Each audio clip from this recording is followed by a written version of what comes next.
Halos 3 oras mula sa Subic ang bayan ng Masinloc.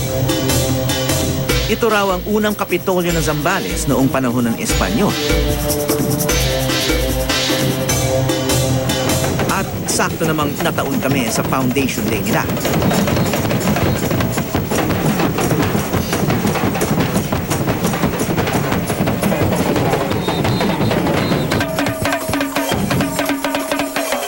Hindi ho kami talaga nga nakikilala, no? Since nung pumutok nga yung pinatubo, doon lang nila nalaman na may Zambales pala.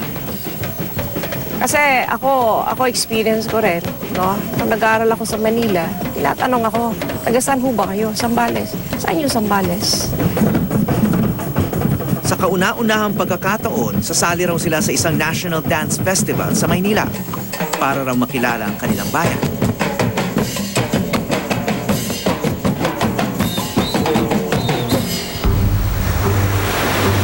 Pero ang pangalang Masinloc naging matunog na sa balita kamakailan. Kasama kasi sa teritoryo nila ang Bajo de Masinloc o mas kilala bilang Panatag Show na pinag-aagawan ngayon ng China at Pilipinas.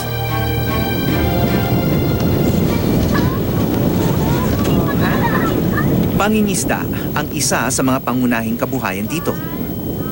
Pero humina na raw ito dahil sa alitan. Malaki ang epekto sa amin, lalong-lalo na sa mga fishermen namin.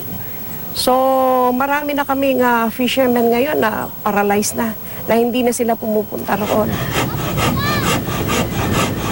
Kanino tong bangkang ito? Sa akin po, sir. Sa inyo. Bakit nyo gustong mangisda doon? Maraming isda doon, sir, eh.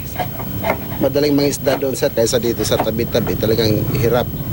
Yung dito, yung 10 kilo, hirap mong kunin. Pero doon, sir, yung mga 100 kilo isang gabi, kayang-kayang kunin ng isang bangkang ganyang kaliit. So nakakapunta pa kayo hanggang ngayon? Parang nakaw-nakaw na lang, sir, ang pagpupunta doon.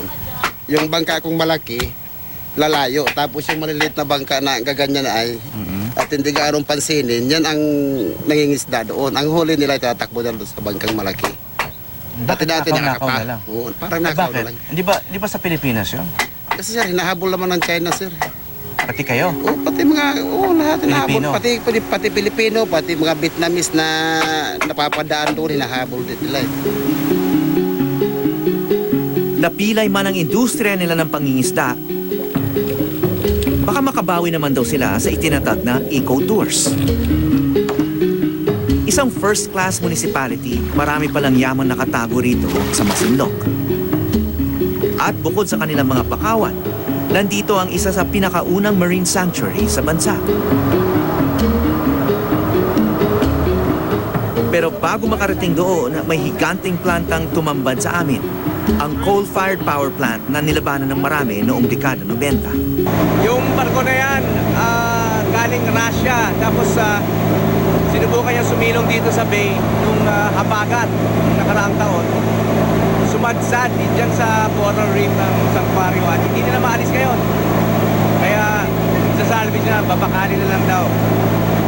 Kasi kung pipilitin daw nilang tanggalin dyan, lalo masisira daw yung reef. Kaya hanggang ngayon, nandiyan pa yan.